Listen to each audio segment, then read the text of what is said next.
Hi guys, welcome back to my channel.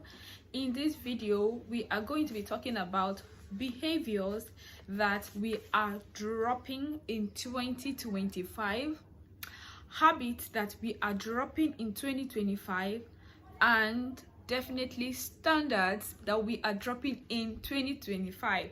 If this sounds like what you're interested in, let's go. Number one on our list is doing me last and putting others first. That has to go in 2026, right? Because in 2026 we are locking in, we are being selfish, definitely. We are doing us first, and we are becoming the best version of ourselves.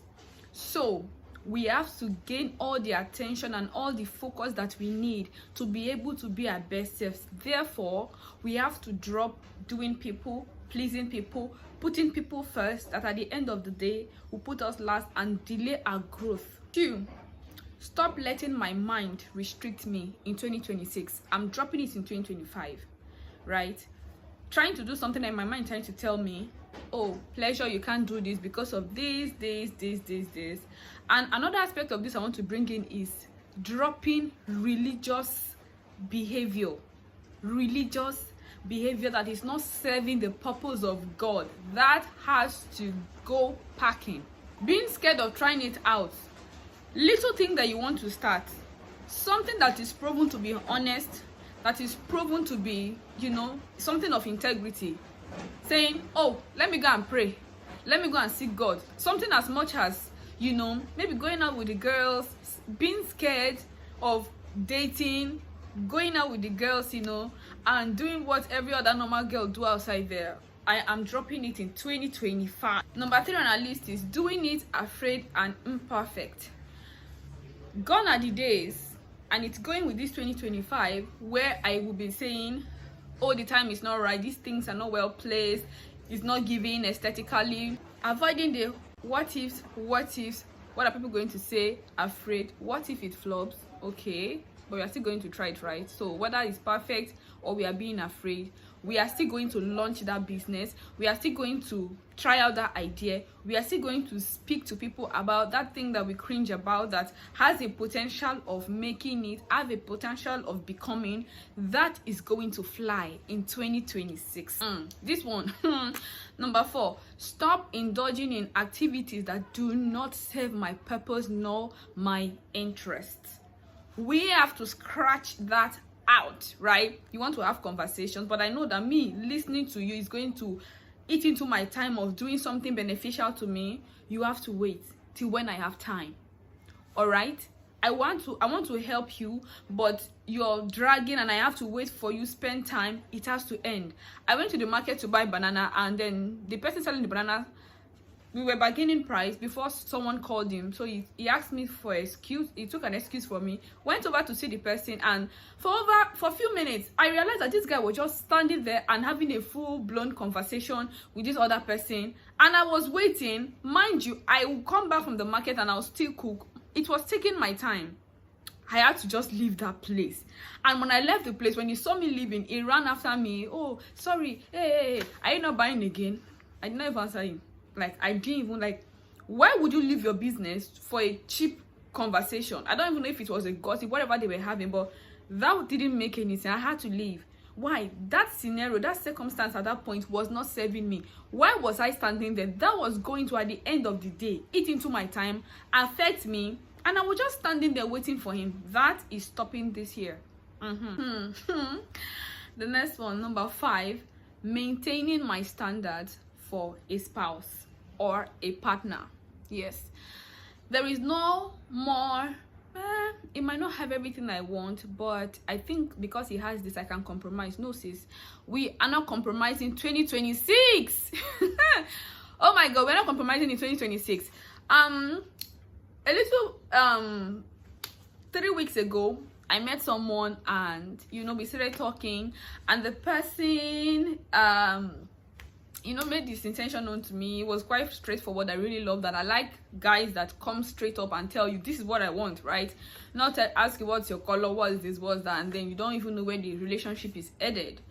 So I knew what he wanted, right? And he stated what he wanted, and that even, gave him some stars. But something along the line didn't sit well with me, and I knew that no, I know you have certain things I want, but the ones I also want that you do not have, they are non-negotiables for me, and there are things that I cannot compromise with, right? There are standards I can't, because in the long run we are going to have issues. So I had to cut the relationship, cut it off, and he wasn't happy. I understand, because so many reasons that I can't say now, but yeah, that relationship had to go, and better one will come, right? Because I knew that in the long run, this is going to be if I eventually venture into that relationship and stay there, that would be me setting up a time bomb that is going to explode at any point. So I knew that that relationship had to go. It wasn't going to serve my interest. It had to go, and I wasn't going to compromise my standard. So let the man that the best cap fits win. Number 6, resting when my body says so and when my body doesn't feel like. We have so much created a rule around resting. You rest when you're tired, you rest when you're sick, no. Now I rest when I don't feel like resting. I have to cultivate a culture and a mindset of rest, because not resting has done me something. And if you know what comes with not resting, you're going to come up with a timetable to rest. So, and also resting when my body feels like. There are times I overwork my body. My body is telling me, no, I can't do this anymore. My leg is paining me from standing, and I keep standing. My leg paining me is telling me that you've stood for so long that you have to sit down or stretch your feet. But I'm like, oh, let me just endure for another 2 minutes, for another 5 minutes, for another 2 seconds. And those extra minutes and time that you're putting on, you're stressing your body on, it's a danger zone that you're entering into. And maybe now or later, you're also going to find out what you did to yourself. So resting when my body says so, and even when my body didn't, ask for it, is something I want to normalize in 2026. Somebody say power. In 2026, no wedding pressure, no asoebi pressure.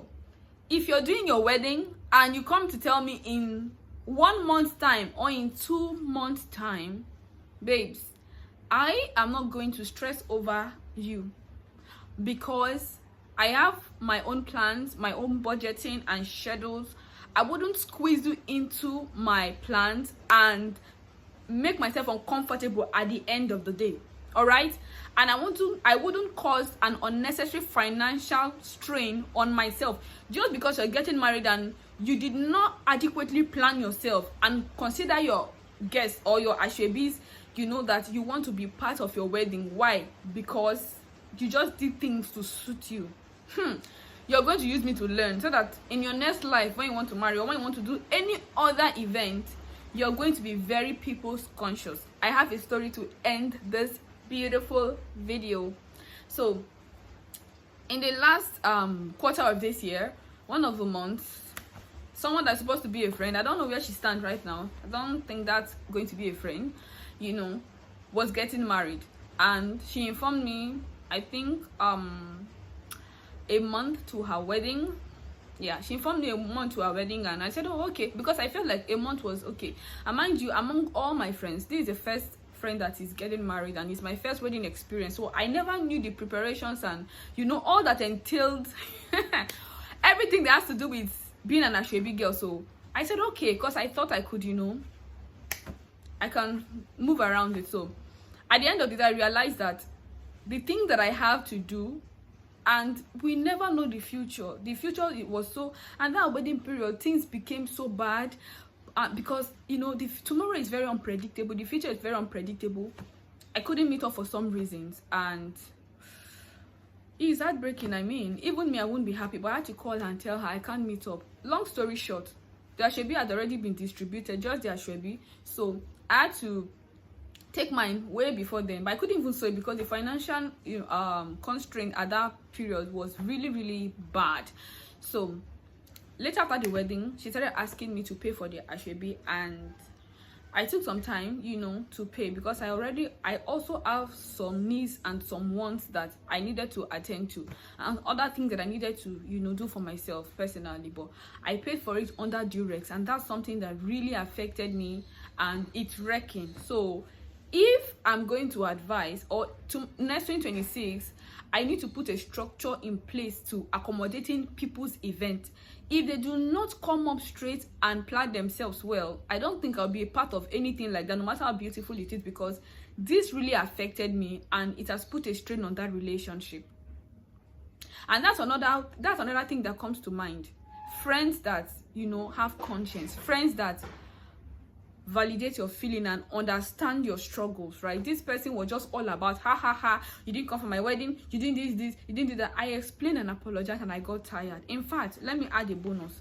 In 2026, in fact in 2025, you are dropping making friends that are inconsiderate, that cannot feel your pain, that cannot know your struggles, that cannot understand even when the situation doesn't serve them. They have to go. Like, we gotta put them at the back. Yeah, so thank you for watching this video. If you watched till this point, I really enjoyed shooting this particular video, and give me a like. Make sure you subscribe in the comments and leave your requests and your desires, the kind of videos you want to see, and I'll see you in my next video. But for now, toodles.